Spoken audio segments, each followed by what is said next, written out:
argachuuf yaalus milkoofne garuu qondaalli mootummaa godina Wallagga Lixaa nageenya isaaniif maqaan akka hin dhahamne gaafatan tokko hidhattoonni aanolee kanneen keessa akka jiran BBCf mirkaneessaniiru. Qondaalli kun akka jedhanitti hidhattootni erga humna waraanaa mootummaa waliin walitti dhukaasaa turanii booda magaalicha galanii baankilee akka Awaash, baankii daldalaa fi baankii Siinqee saamaniiru. Waajjiraalee mootummaas barbadeessaniiru jedhan.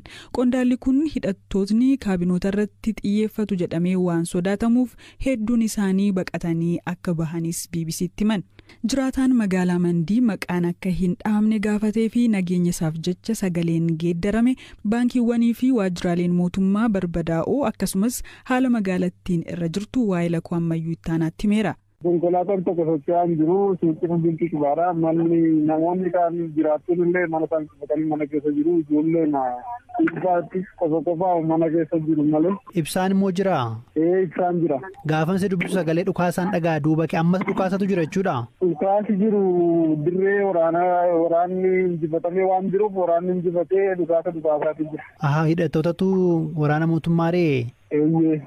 Odeeffannoo qabnuuni baankiiwwan akka saaman dhageenye turre dhugaadha wanni kun? Dhugaadha eeyyee. Tole baankii hagamii kan ijaan agartee jira? Baankii komershaal baankii argeera akkasumas baankii Siinqee dhiyeenya kana hundeessan argeera biraan baankis argeera. Eenyutu saame? Waraanuma bakkeedha dhufee injifate waraanni bilisummaa Oromoo seenee teeleenis waajjira teelees saamuleera. Waajjira teelees? Waajjirri mootummaa kan guutummaa guutuutti waan hafeen jiru. Guutummaa guutuutu waan hafeen jiru gaafa jettu hin saamame moo maaltu ta'e? Eeyyeen saamamee gubateera baay'eedha waajjira poolisii kan magaalaas kan baadiyyaas waajjira bulchiinsa taanaa mana cibus jiru. Gugubateera? Eeyyee. Tole maaltu gube? Hidhattootumatu gube?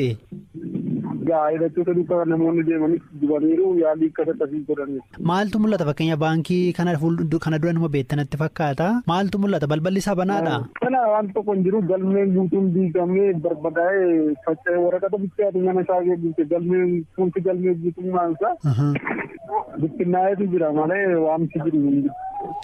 Hojjettoonni mootummaa hojjettoonni baankii hin turre yeroos? Hin turre sa'aatiin sun sa'aatii dhufaasitti jalqabu sa'aatii tokko waan ta'eef hojiin idilee sa'aatii lamatti beekamaadha. Waardiyaarraa kana fi namoonni achi hin turre. Amma magaala keessa maaltu mul'ata? Amma uummanni yaa'ee olii gadi wachaa jira. Ijoolleen qeerroon iddoo waraanni gadhiisee ba'e kana keessaa waan adda addaa bubuu ilaaluudhaaf dirree sanarra olii gadi buutee baay'ee jira. Hammi baay'een hidhattoota magaala keessa sossoo'anii baay'eedha? Baay'eedha. Ilmaan isaanii amma nan jedhamu baay'eedha. Tole lammiileen nagaa'oo namni jiraatoti baqatan jiru magaalattii keessa?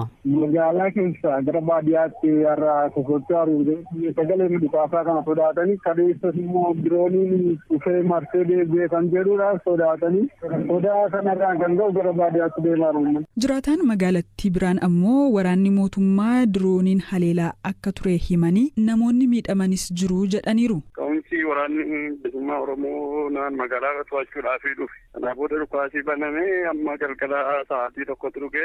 Galgala sa'a tokkoo fi lama ruubiruutti dirooniin dhuftee iddoo sadiitti dhukaasa boombii darbate. Mandii duwwaa sadii ijoollee nama lama rukuttee nama lama miilatu rukutame achi kiiloomeetirii 80 magaalaa irraatii ganda waamaa jedhamutti immoo darbatame ijoollee nama 6 rukutame. Nama tokko du'e. Guyyaa guutuu gamaa walitti roobuu waraanni warri kan mootummaa gadhiisanii magaalattii ba'an. Magaalaa gadhiisanii kaambii tokkotti galan. Kaambii